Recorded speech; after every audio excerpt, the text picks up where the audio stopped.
Talking about the things we do and the things we think and the things we bring to bear to live free of anxiety. The first thing you want to do is to like yourself without looking down on others. It says like yourself without looking down on others. Like yourself, but don't look down on others. It is good to like yourself, because if you don't like yourself, the chances are that you're not going to like other people, because you're going to be critical of other people because you don't like yourself anyway. So you're going to be critical. So begin by liking yourself, loving yourself, liking yourself. Then you'll show and demonstrate the same to other people. You see that? Jesus said, love others as you love yourself. Like others as you like yourself. So this journey begins from you liking yourself first. Yes, you have a big nose. You have that big nose. God gave you that big nose for a special purpose. Somebody told me that, oh, I have a big nose, I don't like my nose. Is there a kind of surgery that can reduce it? I don't know. But why don't you start off by liking your nose first? Like yourself without looking down on others.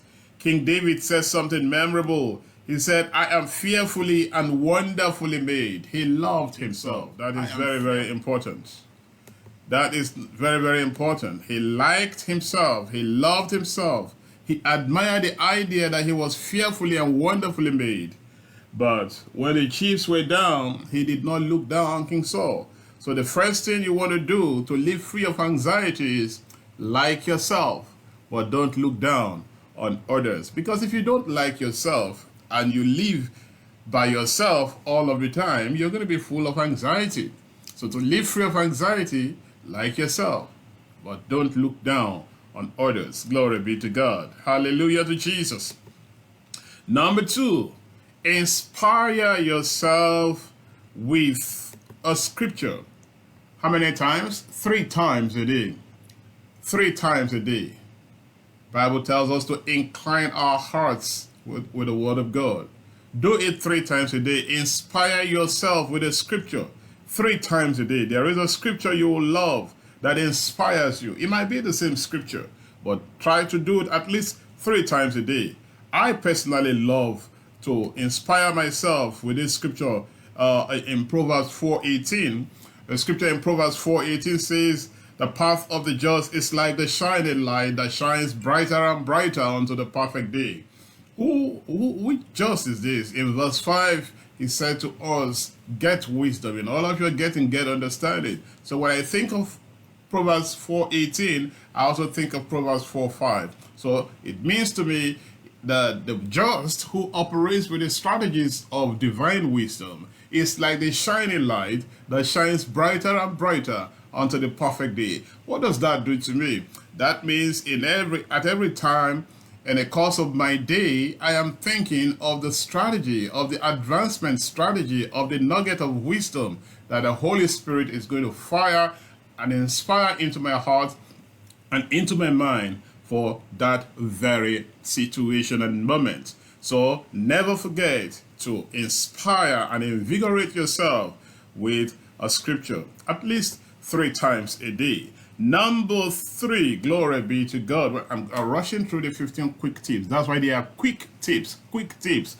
We are summarizing and rounding off on this series. So I want to give you a parting shot, a quick tip, 15 such quick tips that will keep you going. Verbalize a relevant quote to steady your mind. The battles of life are the battles of the mind. If you are not able to steady your mind at every point in time, living free of anxiety, allowing peace, the peace of God to reign in your mind, you wouldn't even know when God is speaking to you, because God speaks through the signal of peace and joy.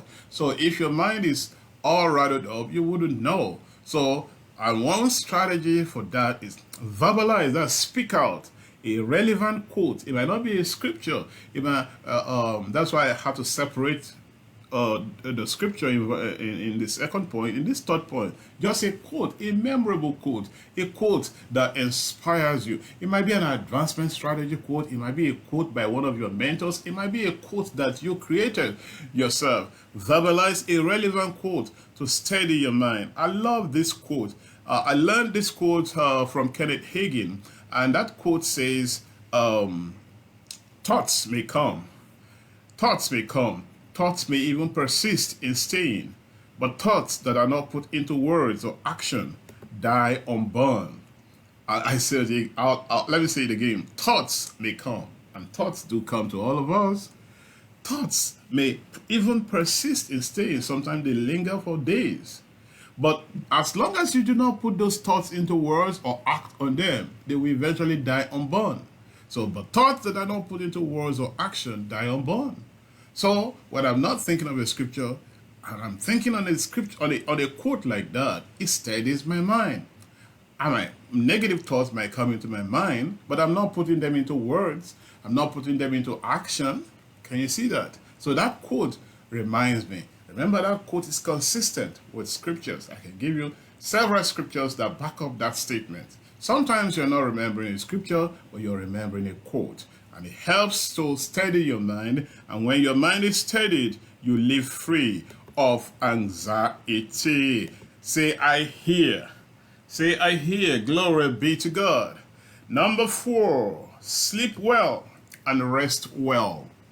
You want to live free of anxiety?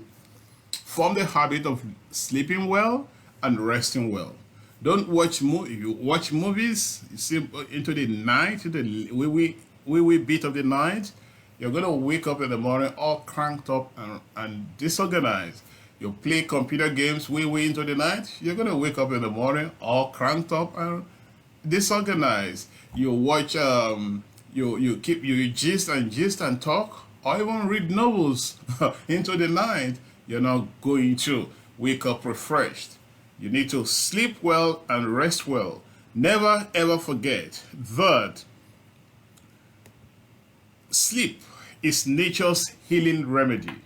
God gave us this strategy of sleep so that our bodies, our minds can get healed, rejuvenated, revitalized when we wake up. Even science attests to the fact that you need a minimum of 7 to 8 hours of sound, undisturbed sleep to be refreshed, impacted, and rejuvenated when you wake up. Can you see that? So sleep, never forget, is nature's healing remedy. You want to live free of anxiety? Then, learn to sleep well and rest well. Some are asleep, but they are not rested. Even when they lie on their bed, their mind is filled up with 1,001 negative thoughts.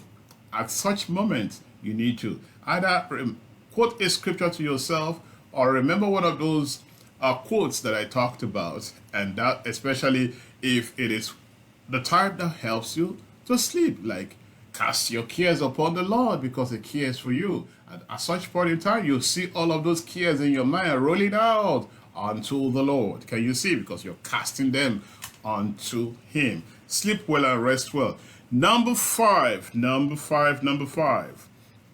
Program yourself for productivity with a schedule. You want to live free of anxiety? Form the habit of programming yourself for productivity with a schedule. You wake. Normally, I do this the day before.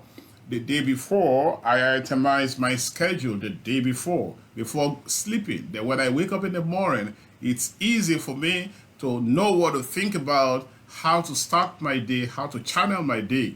Can you see that? So I do it a day before. You can decide to do it that very morning, but I like to do it a day before, sleep over it, and when I wake up, I think about it. If there's something to modify, I modify, but it saves me a lot of time. I program myself for productivity. I don't wake up in the morning and say, oh, what a day. Well, I don't even know what to do today. Oh, no.